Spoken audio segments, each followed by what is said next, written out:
This week, finally, mercifully, the Fair Dinkum Department is back. This is what we've got on our plate today. Are the Bunnies, are they cooked for 2023? We've got 2 more rounds to find out. Does Latrell Mitchell need to move to centre? Should Manly sack Josh Schuster? Good friend of the show, Josh. That'll be interesting to talk about.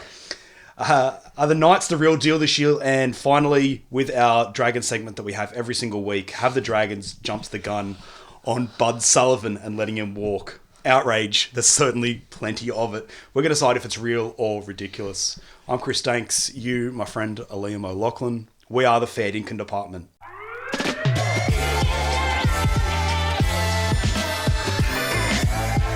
Brief catch up. Been a while. Since we've spoken, it's been about 3 weeks, 4 weeks. Who's impressed you team-wise?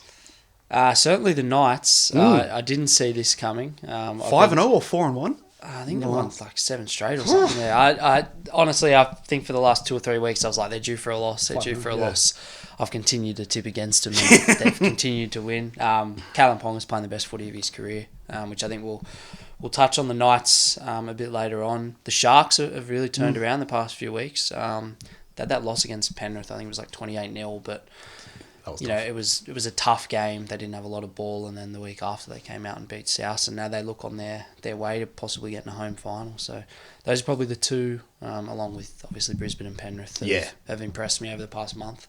Outside of it, so you got Panthers, Broncos, the Wars. The Wars, not the Wars. I'm also quite bullish on the Knights. So yeah, they're 5-0. I've got the Sharkies this weekend, but who I've really liked and who we spoke about last time was the Roosters. They've done everything asked of them. I mean, it's going to be super tough for them to make. They've got to win both games. I mean, that's not super tough if you look at who they've got. But you look at their for and against, which is exceptionally ordinary. They've really going to need to do a number on West Tigers to have a chance. It's quite possible. Which is conceivable. It's quite possible. But yeah, the Knights and Roosters, I've been massively big on. The Knights especially. As I said, Ponga really did a number on the Rabbitohs on the weekend. Jeez, he looked good. Yeah, and Bradman Best, I know a lot of people, myself included, were pretty critical of that Origin call-up, but he's gone up a gear since then. It's given him a bit of a confidence boost, and yeah, it's great signs for the Novocastrians. All right, let's get into white-handing some teams. The Rabbitohs and their issues, as we spoke about a little bit. They've been pretty poor form. 4 from their last 12. I didn't realise it was that bad. Injury woes, Origin period, obviously, and they haven't fired at any point. I can't remember last time they looked particularly good. God, maybe when they beat the Sharks in like round 2. There's the Demetrio criticism, which we can have a little bit of chat about. Is he given too much... what would you say? Too much power away to the big names in his teams. And then, obviously, massive for fans, horrible for the Roosters and the Rabbitohs. Round 27, must-win game. Who's going to make the finals? Did you see this coming in any way? Like, Rabbitohs were the form team for some time, and now suddenly they're a good chance of falling out of the 8. A really good chance. They're a very, very good chance of missing the 8. Based on what I've seen in the past... probably 3 or 4 weeks especially. Even the game that they won against the Dragons, they weren't particularly impressive. I think it's pretty easy to say that any other team probably would have beat South on that day. So based on current form and the Roosters and how they're playing as well, I can't see South winning in the last round. I think they are going to miss the finals. The bye this week for them, probably masks over it for an extra week, but I don't think they'll be featuring in September. And even if they do scrape in, I think they're one and done. So I didn't see it coming. I thought, every team that has the amount of, players in the Origin arena and also guys out with injury that South have had, they're probably going to struggle a little bit through that period. But you thought once they got some names back, and especially getting Latrell back after a lengthy absence, you would think that they would have just clicked into gear. Yeah. And from the outside looking in, it would appear that they thought they were just going to click straight into gear when Terrell came back, and that certainly hasn't happened. I wouldn't say he's been, the only cause of their issues. There's been a few things going wrong for them, and you can't fault his effort because since he's come back, he's been high involvement, probably more so than we saw early in the year. But he's coming up with some crucial errors, and off the ball is where a bit of criticism is coming his way. Didn't it just? Did you watch any of that NRL 360? Braith going all in. Yeah, it was a pretty fair spray, I thought, from Braith, and then my man Brent Reid tried to defend Trell, and the boys weren't having any of it. Look, it was fair. If you look at the footage of Latrell on the weekend against Newcastle, it was pretty damning evidence. 3 times in defence, he was doing a bit of a Matt Duffy impersonation, just taking no one, looking for the intercept, not tracking across in when Knights were in good ball scenario, so that's not great. And then there was one play where South made a break and Trell was 40-50 metres behind, not pushing up in support. They're just the little 1%ers that, why rugby league fans love guys like Gutho. Well, most people love Gutho, some don't. Don't speak for me. Like Dill Edwards, those kind of guys, like they fall in love with those players that are doing the 1%ers. It's such a cliche, but you look at the way Latrell played on the weekend and he's not quite nailing those areas. But yeah, I can't level all the criticism at him, but like Braith and Astor said on 360, he is the leader of that club. He's the barometer for their success, and we saw that early in the season when South were playing so well. So yeah, he needs to lift. I don't know if he's going to get another opportunity to do it though this year. Takes the early, so as we're recording this, he has not taken the early plea. The chat is he's going to though, yeah, which is bizarre. I don't understand that. Like I would think they would try and get a downgrade, because if not, their do or die scenario last round against the Roosters. Yeah, they're a lot better chance of winning if Latrell's there, even if he might have a brain explosion or two against his old team. But yeah, he's not the only issue at South, is he? No. And so as it stands, we've got the Rabbitohs on 28 in 8th. They've got the bye this weekend. Takes them to 30. But you're going to need 32. You're going to need 32. To be playing finals, at least. And the Roosters in the last round. For and against, not in bad spot. 73. Certainly a lot better than the Raiders at minus 108. Woo! And the Roosters isn't great as well. Minus 62. So, the big question. Are the Bunnies cooked for 2023? Real or ridiculous? Absolutely 100% real. Ooh. They're done. They're finished. They're really out of sorts. South Sydney, and it's disappointing to see, because you thought that this year this was the year they could really challenge Penrith for a premiership. Obviously, they made the grand final in 21. They fell short in a prelim last year against Penrith, but you thought coming into this season, some guys are in really good form at the start of the year. Things were going their way on the injury front. Didn't quite work out how they would have hoped, I guess, through the origin period. And now there are a few fingers being pointed at Jason Demetrio.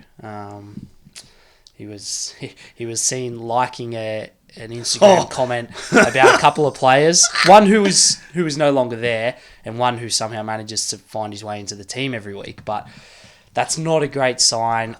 It was a long time ago, so the fact that it comes out, right when they're struggling, they're in a bit of a rough patch. That's just the way the rugby league news cycle goes. But I would imagine that he'll probably get a contract extension. JD, he's proven over his first 18 months in the job that he's a really good coach. He's done a long apprenticeship, but at the moment there's a bit of criticism being levelled towards him, and some of it's probably fair enough. What about you? Do you think the Bunnies, they're cooked? Yeah, I do. Only because I really just see the Roosters building a little bit of momentum. I don't think they're going to win anything, but I think they're a horrible team to be playing in around 27 with your season on the line. I thought JD made a really salient point yesterday, I believe.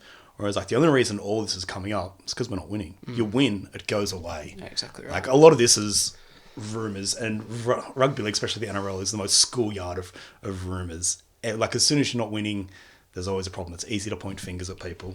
Trell probably has a reason why, but should we dive into the Trell stuff? We do have it as topic 2. So he's been back for 4 weeks. I think probably looking at Trell when he has returned from injuries or suspension or whatever, it always does take him a week or two to get back to full flight.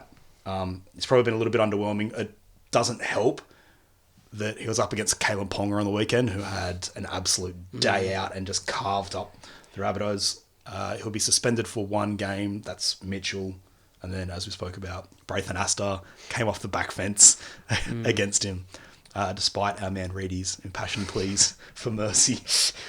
No Blake Tough next year. No, he was off contract. Obviously, South have invested a lot of time into Latrell as their long-term fullback. They've re-signed him, I believe, until the end of 2027, Latrell. So there was probably no future in a starting role for Blake Taff at the Bunny. So he's going to go off to the Dogs next year, and I don't know where he's going to play because it's probably not going to be fullback there either. But I mean, more power to him. He's got the bag, as the kids are saying. But I mean, I don't think he's a first choice, NRL fullback by any means. I think South are a better team with Latrell at the back, but there is suggestions from people within the game that Latrell should or could move to the centres. Again, just given some of his efforts off the ball that have been pointed out. The only issue is there aren't that many quality fullbacks out there, and the ones that are quality are all locked in long-term at their current clubs. So I don't know if it's a genuine possibility in the long term, but in the short term, maybe. I don't really know. I think he is a good fullback with ball in hand, and we've seen that a lot over the past couple of years. But defensively, it's a concern when you see these things creeping into his game. What do you think? Do you think he could move to the centres? If I may take it as a two-parter, could he move to the centres? Yeah, he's an Origin centre. Oh, he's the best centre in the game. He's like, yes, he could. Are the Rabbitohs best served with him as a fullback? Yeah, 100%. They're not going to move him, and I think with all things Trell, and we know this as part of the news cycle. Now, like the Luke Combs stuff's coming up, because he had a beer on stage 4 days before a game. All right, not ideal, but also not that big of a thing, really. Grow up. If you think footy players aren't drinking during the week, they are. That's not why he didn't play well against the Knights, and it wouldn't be a thing again if they were winning. Latrell, a fullback, I find it really tough, the comparison him to like a Dylan Edwards. I think they're very... Oh, no, maybe we'll say Gutho, maybe. They're very different fullbacks. And I think he adds value in different ways. That vision against the Knights was damning. But that's not how it is every week. And I think he adds more value in other roles. You have to keep him at the back. Yeah, there's a lot of different ways to play fullback in the modern game. Not everyone needs to be a 250, 300 metre run game. Not everyone needs to be an elite ball player. But Latrell brings something. I suppose the only person I could compare him to, and I know he's had these comparisons a lot, is when Greg Inglis played fullback. That's a bold call, Greg Inglis. Right. Yeah, but that's really the closest, because he is a bigger body. Yeah. He doesn't have perhaps the high involvement, but GI, when he was at South, he was a leader, and he took that leadership role upon himself, and his effort areas were always there.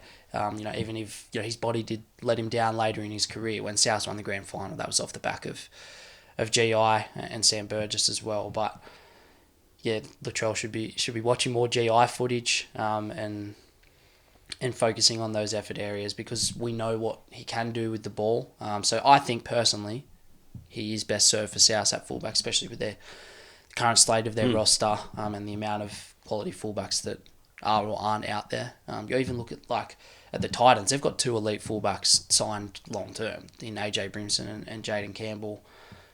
Other clubs have got 2 or 3 waiting in the wings. The Raiders have got Xavier Savage playing on the wing in reserve grade, and he looked like the next big thing. Yeah, didn't he? As a fullback, and they've used 2 or 3 guys ahead of him this year. So there's lots of fullbacks out there, but they're all at other clubs, and they're all signed. Yep. So I think for South, I'd be keeping Latrell at the back, but I'd be probably telling him in the off season he needs to pull his finger out. Yeah. So I think we can both agree Latrell Mitchell doesn't need to move to centre. Could, but shouldn't. Yeah. If there was a better option there at South Sydney, they could explore it, but there isn't one. So for now, I think he's in the number 1. If I may go off script slightly, were you in any way surprised by this chatter about Latrell and Cody Walker maybe being given more allowances than other players at South Sydney? No, but I don't think that's necessarily a bad thing. I find it madness. Keep them happy. They're your best players. Yeah, exactly right. And like Demetria said, if they're winning, it doesn't matter. It's not a thing. And it would be, he's a genius for giving Latrell and Cody more ownership of the team and on and off the field. So look, I'm sure it happens at a lot of clubs. The senior players have a lot more say than people might think. You look at clubs and you think, the coach has the final say and the coach makes all the decisions. But I personally would say at Manly, someone like Daly Cherry Evans would have a hell of a lot more say than people probably realise, because he is a senior player. He has done everything in the game. So with Latrell and Cody, keep him happy and let them run the show on the field, especially.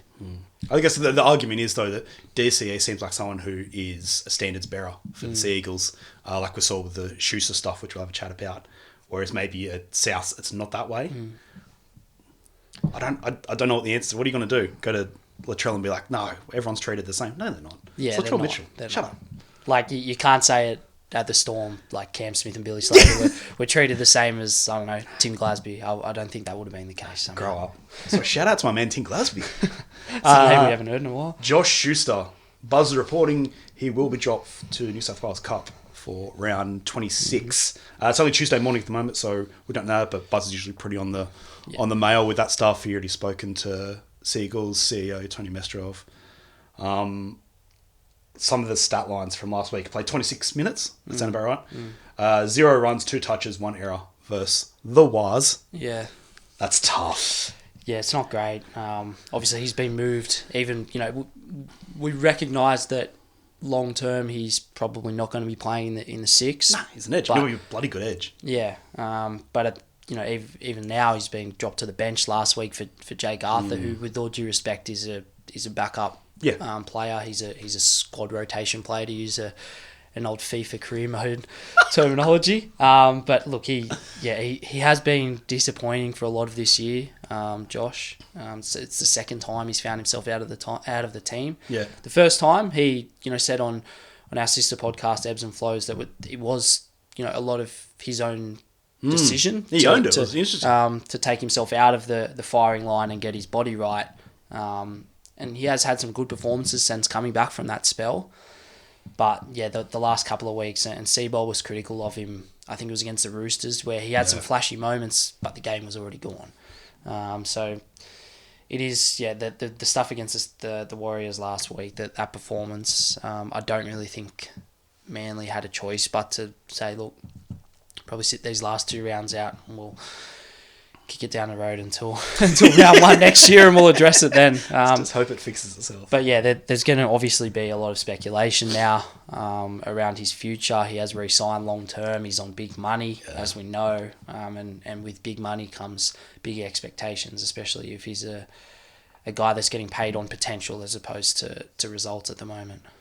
Because he just signed, what was it a 4-year extension? I think it's a 4-year extension, yeah. So it's three or 4 years. I think he's there until the end of 27, possibly 28. So there's a long time left on his contract. Manly got themselves a little salary cap mini disaster. Turbos 2026 they're signed till. DCE 25, great. The way he's going at the moment, he barely misses games. Probably ends up being a pretty decent deal. Yeah, but I don't know. So the question we're asking, and I think it's a bit ridiculous off the bat, should Manly sack Josh Schuster? I don't think so at the moment. I think that's completely out of the question at the moment. I know it had been raised on everyone's favourite Monday night Fox League program, but I don't necessarily agree with it or think that it's possible because you can't just sack him and not pay him. He signed a contract. I know people don't think contracts mean much in rugby league. Sometimes they don't, but he still needs to be paid what he's signed for. And to say, go play at another club and expect them to chip in, half or 2/3 of his salary when he's playing well below what he's earning at the moment. That's not a great selling point. I don't think too many clubs would be clamouring to sign Josh Schuster. The only team that was really linked with him when he was going through some contract negotiations was the Tigers. And that was because a lot of the reason was because he has a close relationship with the Fulton family, and Scott Fulton is there as their recruitment manager. And I think it was Benji ended up putting his foot down saying, I'll look elsewhere. So I don't think there'd be too many clubs lining up for Josh, and Manly have made their own bet, I suppose. It's going to be interesting because there'll be a figure. Let's say these are all so it's 800 a year. Is it 300 that Sea Eagles would have to kick in? I don't know who would pay 500 for Josh Schuster right now. I mean, if you watch his highlights, I reckon there'd be at least 15 clubs who'd line up for Josh Schuster. But I don't know, man. Yeah, I don't know. Yeah. But that was the really weird thing after, as you said, after the Ebbs and Flows potty. Seemed like he really owned it, and he recognised that he needed to do more to be a first grader. And then that stat line from last week was exceptional. Yeah, that's not great. And when he was playing in the forwards as well, when he came on, he didn't have a single carry of the ball. Yeah. I think his first touch, he threw the ball over the sideline. So, look, it's easy for us to sit here Monday morning or Tuesday morning quarterback, as they say. But I mean, Josh needs to probably have a sit down over the off season with Seabold and probably Cherry Evans as well. And I don't know, an honesty session, perhaps. Love an honesty session. I don't know. He's obviously got a huge upside, but when you're paying blokes on potential, they need to start playing to that at some stage. And at the moment, he isn't. That's fair. On to happier topics. The Newcastle Knights. Happy topics on Fair Dinkum. Who would have thought? Massive turnaround. Both of us were saying we didn't see this coming. I don't think anyone saw the last 5 weeks. That game on the weekend I thought was fantastic. God, they played well. Although slightly concerning, I would argue that a lot of it seems dependent on Ponga. That's like every team I get. Like your star defines how well he's going to go, but geez, they're dependent on him. But he's killing it at the moment, so now they're pushing for a top 4 spot. We thought they were going to finish bottom 4. They got the Sharkies this weekend. It's a massive game, yeah. A huge game. Double both points. Teams. I think both of them are probably going to get a home final. I think they'll finish 5th and 6th either way, because the Raiders play in the last 2 rounds. They play the Broncos and the Sharks, and I don't think they're winning either of them. So I would say it will end up being Knights and Cronulla finish 5th and 6th. So it doesn't make too much difference, but it would be a barn burner of a game, that's for sure. The Knights have always drawn a crowd. Steel City always coming out for them, but it's been amazing watching them. And I would really like them to knock off, God, I don't know, anyone but the Sharks in the finals, because they play an exciting brand of footy. It's something new. And yeah, I'm massive respect to them. But are they the real deal? Are they going to be one and done in the finals? Yeah, I think so. My only concern at the moment, well, it's not my only concern, but what my major concern at the moment is I feel like they may be peaking a tad too early. Yeah, nice. Whereas you look, if they possibly finish 5th and they end up playing a Roosters in the first week of the finals, the Roosters are coming in with a wet sail, and man to man, 13 versus 13. If you're going on individuals in those two teams, the Roosters are a far better team, even though they haven't clicked for a lot of this year. But Newcastle have been really impressive lately. I've been really surprised. I had them penciled in my bottom 4 before the season started. I thought Adam O'Brien was on pretty thin ice, and all reports were that he was on thin ice before maybe 6-8 weeks ago. They had that big win over the Dogs.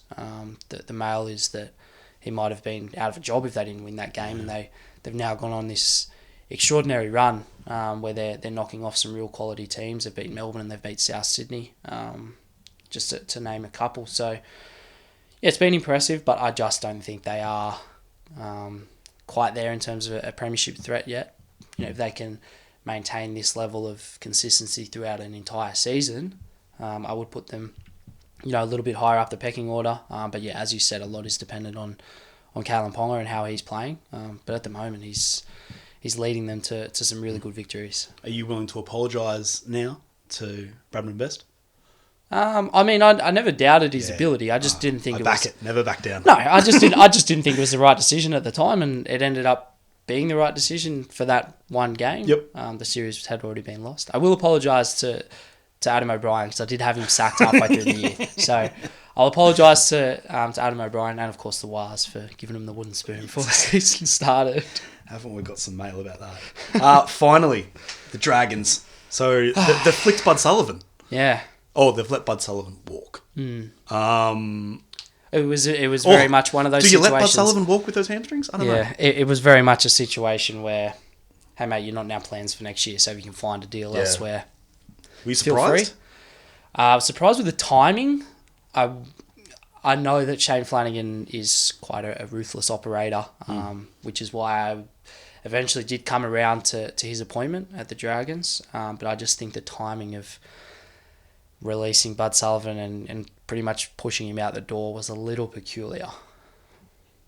So, what's your spine for next year at the St. George Illawarra? I'd assume it'd be what it is right now, unless Our mate Junior Amon is in Long Bay. Like that is the reason I find it a little bit strange, because Junior does still have a court case hanging over his head. Yeah.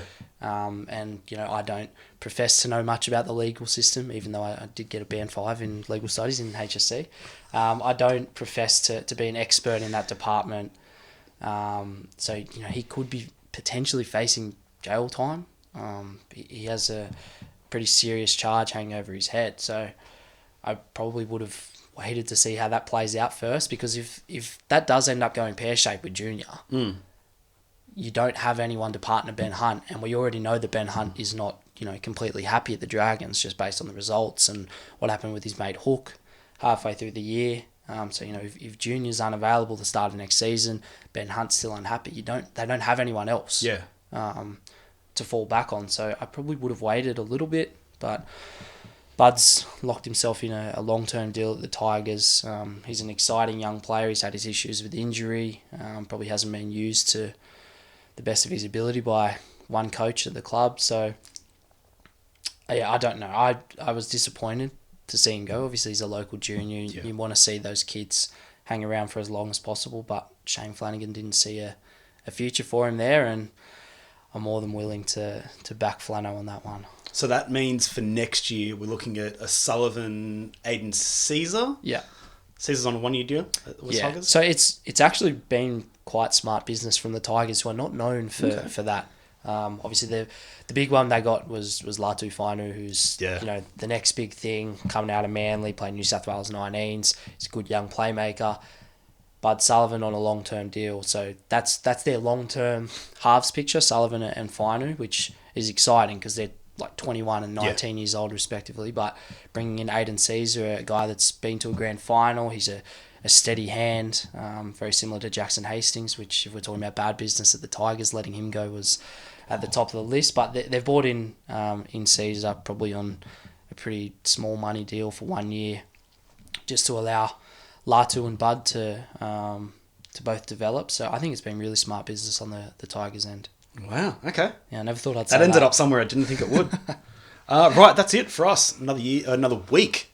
Almost another year. Yeah. Gee whiz, it's come around quick. I feel like it's gone from round 16 to round 26 in a flash. It's already another year for... Oof, that's half the comp. Roosters, Cowboys, outside the 8, probably only 2 teams. They're the only 2 teams that Sportsbet are even accepting odds on. Yeah, so the Cowboys is an interesting one because it will maybe depend on how Penrith feel about the minor premiership, how important that is to them, because they could rest players in the last round going into finals, which could give Cowboys an opportunity to get a victory, and maybe the Raiders drop out as well, the Roosters. It's all up in the air. There's still a lot of teams that can make or miss the 8. Sick season. Yeah, it's been awesome. It's been great, unless you're like a Dragons or a Tigers supporter, and then it's been absolutely awful. But that's the same as most seasons. All right, we'll be back next week to lament the Dragons one more time. See you then.